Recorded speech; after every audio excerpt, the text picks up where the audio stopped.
last time on Final Fantasy IV, we fucked up again.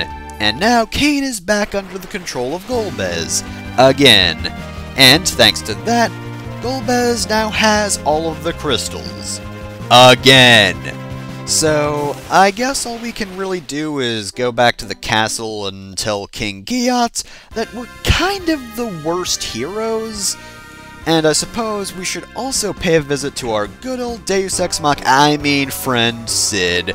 Because after all, we really have no way to leave the underworld, and I guess if we're going to face our imminent death at the hand of whatever Golbez is planning, we might as well be above ground to do so. We failed. We say that a lot. King Giat's taking this pretty well. Oh, what? Legend of the Lunar Whale? What's this about? Funny you should bring up something that might give us hope. What a coincidence.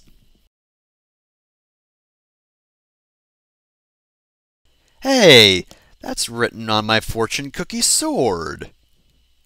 Oh, I love this. Yeah, remember when I said earlier how the dwarves don't know things above ground are actually real? Yeah, so Mysidia was just a myth to all the dwarves, even though it was technically the first place Cecil visited on his journey.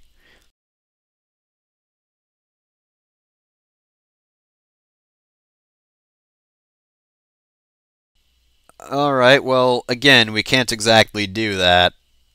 Yeah, we can't go through either the Tower of Babel or through the hole we made, like, hours ago with a plume of lava. Oh wow, we didn't even need to visit him. He just walks in just at the right time. Don't know how we managed that.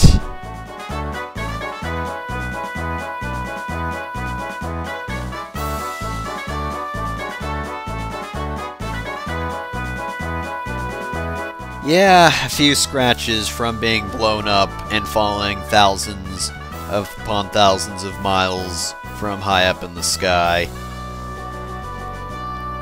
Oh yeah, by the way, Cid, Kain's gone, in case you missed that. He doesn't really seem to care. Wait, what does any of this have to do with attaching a drill to the front of the ship? What is bashing the air above the steering wheel going to do for the ship?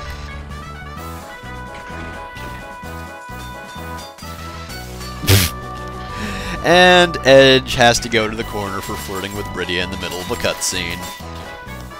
It's not even the corner. Oh, Cid's dead. Again.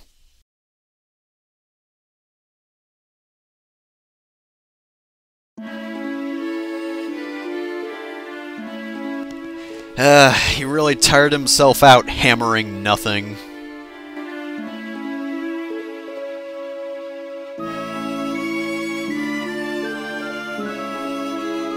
Well, Edge, maybe you should learn how to fix airships. Again, that would have been a cool plot point.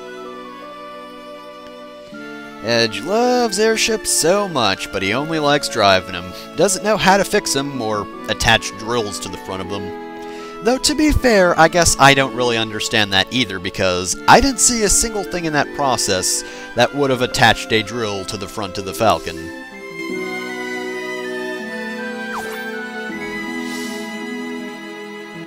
I don't think there are any dragons in Mysidia. No, it's actually a literal whale. It's just a moon whale, and we will hop in its mouth, and it will carry us to the stars, and we'll have adventures together. It'll be really fun, and Golbez is gonna be so jealous. Oh man, you can't even comprehend how jealous he's gonna be. Right, so, that's done. Now you might be thinking, we're gonna go to Mysidia now, right? Well, no.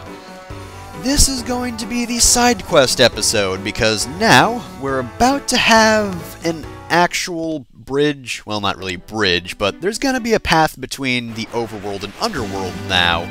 Because before, whenever we went to one, we were stuck there and couldn't go to the other. But once we arrive right here and press the A button, we drill straight through these mountains, killing the inhabitants of the nearby village again. Except not, because that doesn't affect them either. I mean, if a giant eruption wasn't going to do anything, what would? Now, we still have the Enterprise over here, and of course, while the Falcon is overall faster and has a drill on the front of it, which is now kind of useless because that was its only function, to bridge the overworld and underworld, the Enterprise does have this. It can carry the aircraft around, and I did mention that there's a few more things we could do with this, a few more locations we could visit. It just didn't have any use before. Now, I believe this is Mithril, or whatever this town's called. It's not important anyway, we're not going to be visiting this spot.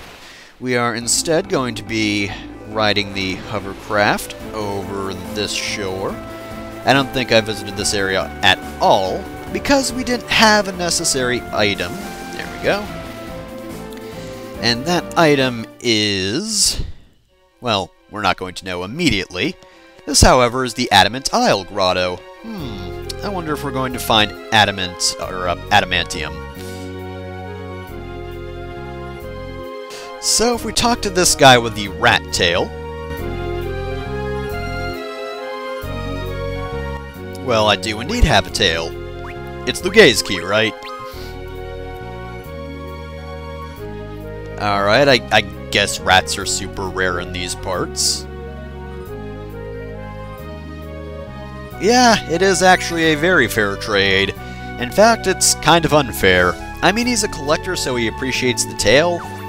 But, I had no use for it, but I do have a use for this adamantium. Now, there was a certain... I don't think he was a dwarf, I think he was just a normal-ass dude. But anyway, there was a guy who wanted this. Well, I don't think he wanted specific... well, I think he might have mentioned adamantium. Anyway, he wanted a rare metal because he got really bored with other metals, and that kind of sent him into a depression because he wasn't enjoying his work anymore. So, since we were able to take the rat tail from the Fey March up all the way up here, we're now able to bring this back to the Underworld, and I think I'm going to cut over to the Underworld, actually, so be right back. Oh, actually, no, I'm going to cut right here because it just hit me what I'm doing now. We have to go through this passage, and I will skip most of this. However, there is a certain item that we have yet to pick up, that we couldn't pick up until this point, actually. Now, you might remember 3 similar items in really a random battle? Oh, okay, that was actually kind of clever. Past me, I would like to give you a high five for that transition. That one wasn't half bad. So, see this thing right here? Yep, the Inferno Augment. The final of the 4 Fiends augments that you can get. And I am going to just teleport out of here. I think if you talk to that ninja over there, he's just like, oh, it's really dangerous in the Tower of Babel, so you can't go in there. Not that I'd want to anyway. So, we have the Inferno Augment, so good to collect that. Alright, now I'm going to be cutting down to the Underworld.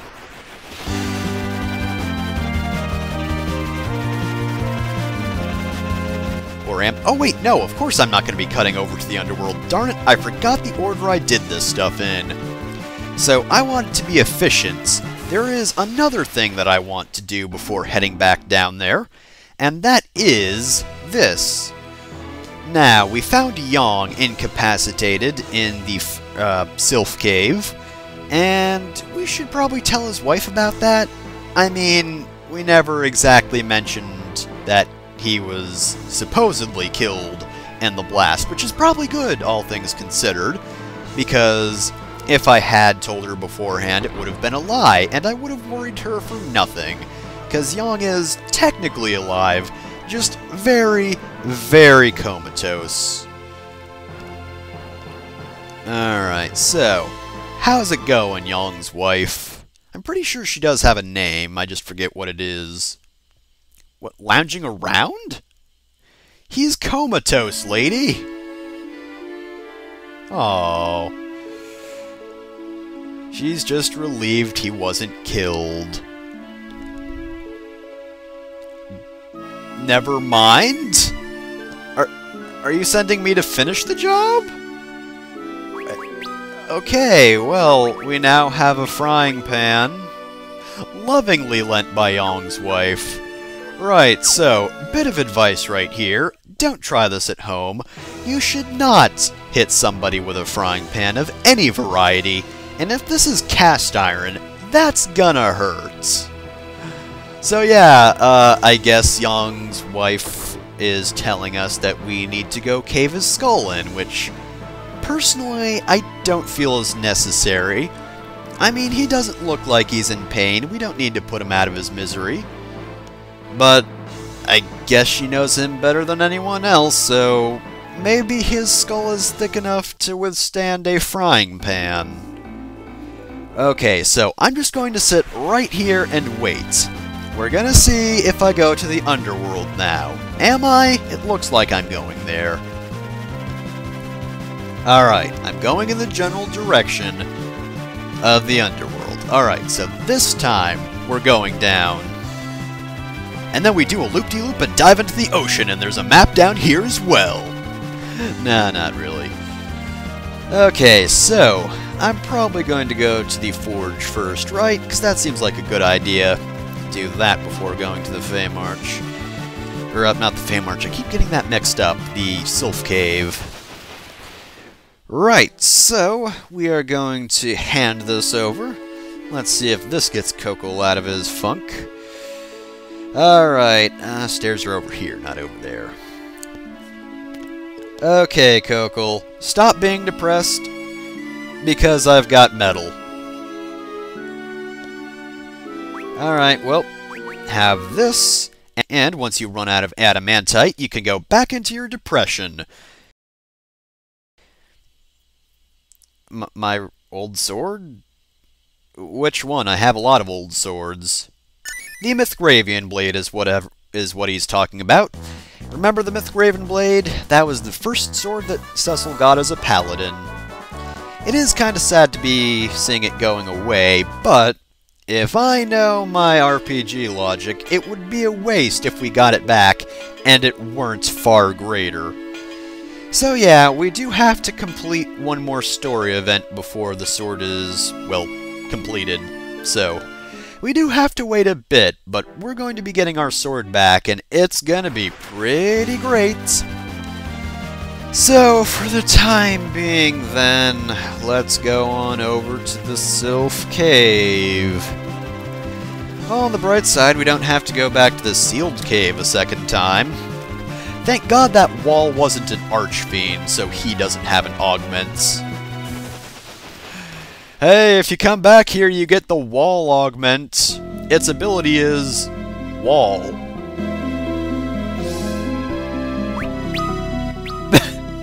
Oh my god, I just noticed. You get a new bit of dialogue for this. We can cook something? Sadly, though, Cecil is a little bit, he's a bit naive in that regard. He thinks we're going to do something nice, like cook for Yong, and the smell of his favorite meal will wake him up, but no, that's not what we're doing. Cecil, you really should watch more cartoons so that you know where this is going. No, it's not, Rydia. It's a bad idea.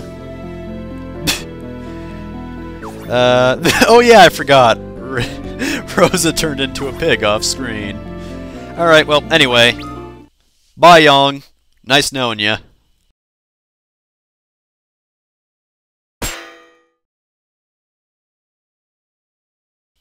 Wait. This is a regular thing? That's your alarm clock? Having your skull caved in is how you get up on a lazy morning. Okay then. Oh, come on. Let Yong come with us. yeah, we really need his help, and Kane's missing now. Aw, come on, Edge, don't be like that. Oh, okay, Edge, I liked you, but you just dropped yourself to the bottom of my list. All the way to the bottom. Now you're under Tellah, who's dead. Like, for real.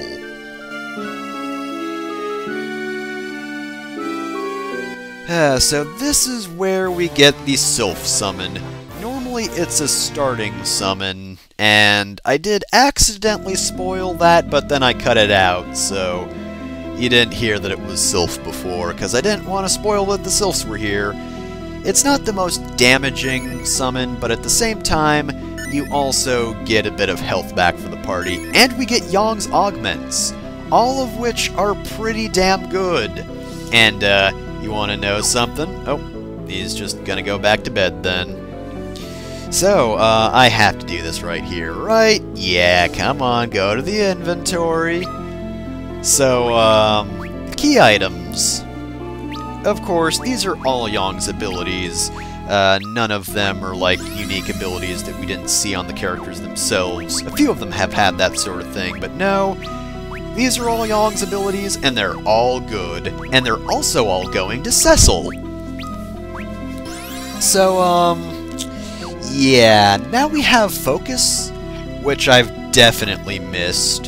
However, we also have Kick.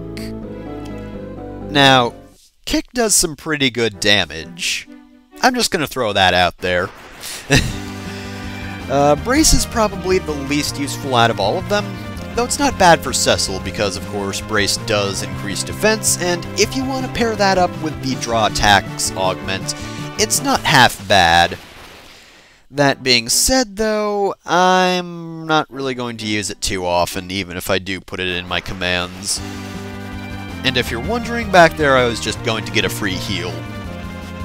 Now, the whole Yong side quest isn't over yet, because now that we've woken him up, maybe we should return this frying pan to Yong's wife. That we should also tell her that it worked and Yong's not dead. I hope the Sylphs check for a concussion, or several concussions, or breakage. But that's not our concern now, is it? So we're gonna fly on down here. And I believe this will be our last visit to Fabul. So, hope you don't like this place too much, because we're gonna have to say goodbye to it.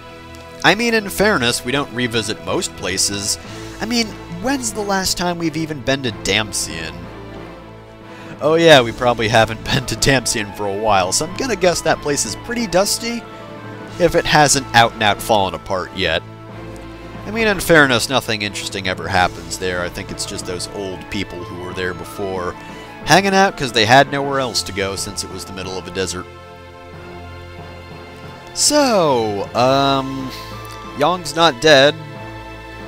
Oh, yeah, of course. I mean, why wouldn't I? Seems like cast iron, so you should keep it. And we get the knife. In earlier versions, it was a spoon, because I guess knives are terrifying weapons, unlike swords and axes and whatnot. But knives? No. We can't have children playing with knives. It needs to be a spoon instead. Now, the knife itself isn't really used as a weapon. I mean, it kind of is. However, you don't want to equip it, is the thing. Yep, and Edge is basically just going to tell us straight up he can use it. Of course, since you don't want to equip it, that means it is a throwing weapon, and a very good one at that. We'll be seeing the kind of stuff it does later, but keep in mind you can only get one of those. There is a New Game Plus in this game. Well, you can start a New Game Plus 2 times and then that's it for some reason. I don't know why they limit you other than the fact that they're jerks, but I've never played this game more than once in a row, so maybe you can get more than one knife, or, well, you probably can't keep it in a New Game Plus, but maybe you can get a knife in subsequent playthroughs? I don't know, and again, I don't care, so moving on. Now, what else do we have to do? Are we heading down to Baron? Because if we are, I know what we're going to be doing now. It does seem like it. Alright, so we're heading to Baron. Now, it's been a while since we... would I call it a side quest? Well, basically, remember how we met the King's Ghost in one of the rooms in the castle? He told us to come back if we were able to summon him, or something of that nature. However, even if we came back with Rydia the first time, he wouldn't reappear. We need to go to the Feymarch first, and once we do that, then we can visit the King's Ghost again. Now, we already have the King of Eidolons, so who else do we have to get in the party? I mean, the king certainly does seem like he has some connection to the Eidolons, seeing as he immediately knew what the summoners are. So, let's ask him about that. King, what do you know about summoners? Why are you asking us about this? I know, it has been quite a while, actually. Has not appeared in quite some time.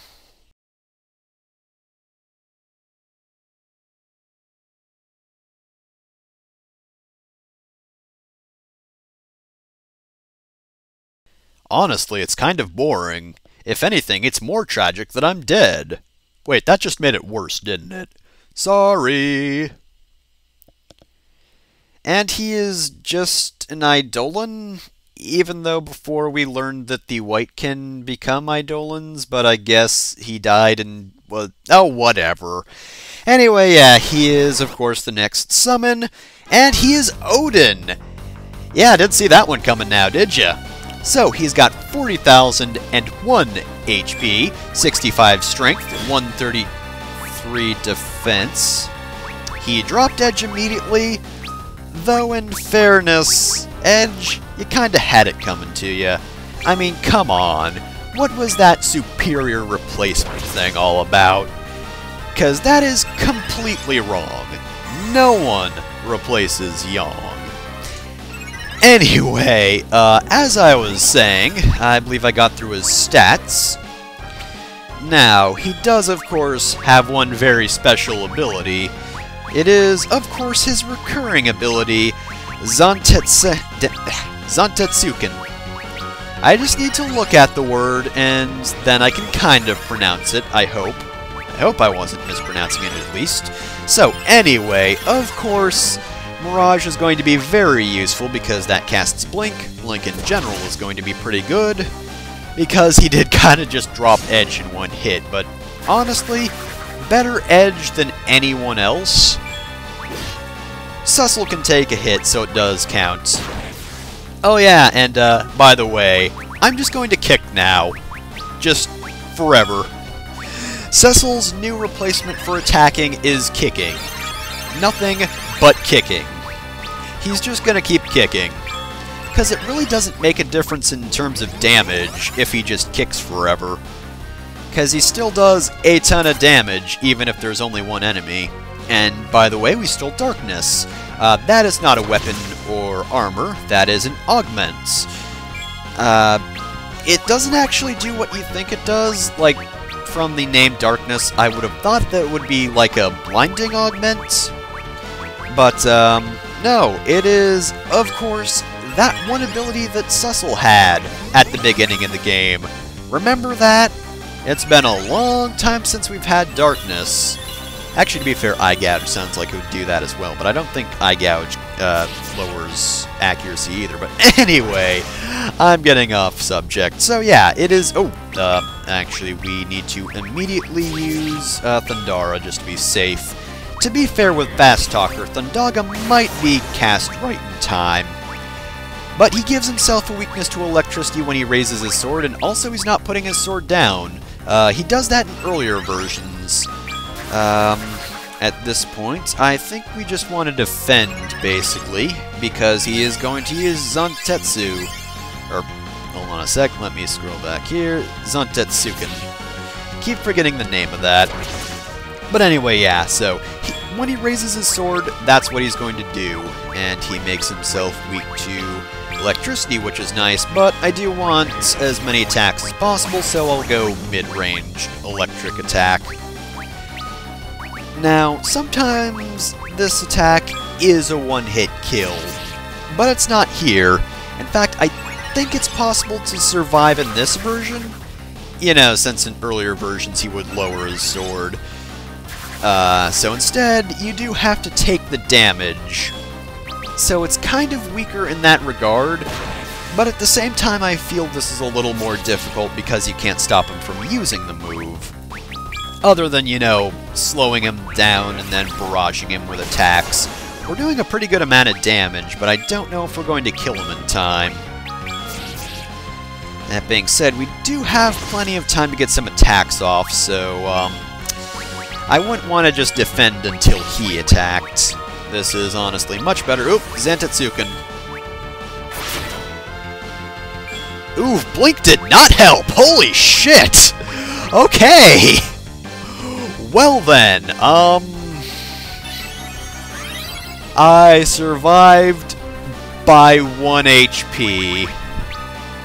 Alright, so it's a good thing Cecil has Blink on, because otherwise there was a distinct possibility that Odin could have just attacked him and ended it. And thankfully he was stupid and went for Cecil, and not a character I had just revived that he definitely could have killed.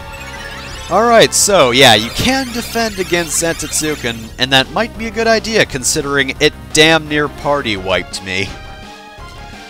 Okay, so yeah, as I said before, definitely tougher than the original fights then. I will be honest, I completely forgot that that reduced me to 1 HP with one character. Yeah, you can stop him from doing that in earlier versions, and that's probably for the best, because that was very nearly a one-hit kill. And I don't think I was only left with 1 HP by design, like Odin will keep Cecil alive, since, you know, he's basically like Cecil's father. You know, not Cecil's actual father, but like it. But no, that's not the case. I think I just got extremely lucky. So anyway, we should be able to kill him soon, since we're doing a pretty steady amount of damage. And he probably won't be able to get another Zantetsuken out, because it did take him a while to use it before, even when he put his sword up. And I think we can do enough damage. He only has 40,000 HP anyway. So if we do 1,000 damage per turn, it would take 40 turns to kill him. But we're doing more than that, so it'll take less than 40 turns. That being said, there's not too much else in terms of the battle. You probably should be safe using Thundaga instead of Thundara, especially with Fast Talker. Fast Talker is very good. Other than that, keeping everyone blinked is a good idea just in case they survive Odin's attack, because that means they're less likely to be immediately punked afterwards, which is good. Haste is always a good thing, as is slow. You should always remember your buffs and debuffs, because now that you pretty much have all of them, you're gonna want to use them for tough fights. Oh, and he's done! Told you he wouldn't get another one off. Which is good, because I only barely survived the first. Right, so, that was a battle. And, I believe that's the final thing I have to do for this video. Yep, we had a whole lot of side quest stuff to clean up, and there are still a few more things before we move on to the next story points. That being said, we've pretty much mopped up what we can for the time being. And I think next time we'll be able to visit Mysidia. For now, though... Aww, poor Cecil. And then Rydia learns Odin. Yay! Right, so that's that. Aww. That's kinda nice. I really wish they had more of that in the game. Cecil's just sad about his dad now. But of course he's not the only one, because we also have Rosa. Yeah. They both miss the King of Baron, even if he didn't have a name outside of King of Baron. He still meant a lot to them. And we're really only seeing that now, in a side quest. Again, I do wish that came up more than just a side quest, but you know what? It's nice here. But again, I guess that's that. We have to move on, so... Goodbye, Baron Castle. We probably won't be seeing you for a while. Because we do have other things to do, such as preventing Golbez from ruling or destroying the world or whatever it is he wants to do. He wants to go to the moon. So, I don't know, maybe he just wants to go on vacation or something? But you know what? He stole all the crystals, so even if it's only a vacation, we're not letting that happen. Golbez, we are going to stop you from having your perfect moon vacation. And you're not going to prank us this time. We've all checked our shoes, and we noticed that you tied Edge's shoes together, but we weren't falling for that one, so we cut his shoelaces off. That'll show ya. There's nothing Golbez can do to stop us anymore. We've had enough of his tricks. And so, next time on Final Fantasy IV, we're going to look a gift dragon in the mouth and I guess find a whale in there and then take that to the moon?